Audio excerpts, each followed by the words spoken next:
हम लोग को सुरक्षा चाहिए और कुछ नहीं चाहिए। जो छोटा छोटा लड़का बच्चा है हम लोग का, कैसे घर में रखेला, चाकू छुरी लेके घर में घुस जाके मार रहा है। हम लोग क्या करेंगे, कहाँ जाएंगे हम लोग, बताइए। हम लोन लेके पूरा ये दुकान किया था। 6-7 लाख रुपया का सामान था सर, पूरा एकदम डैमेज कर दिया है, सब निकल के जला दिया है।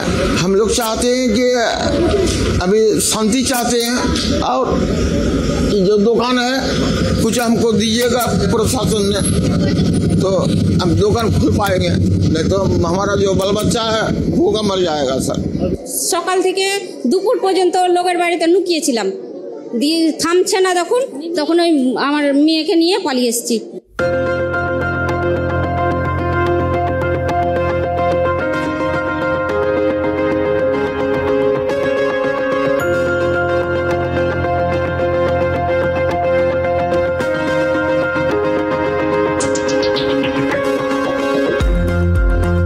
ধর্ম মানে একতা, মানুষকে ভালোবাসার থেকে বড় ধর্ম আর কিছুই হতে পারে না।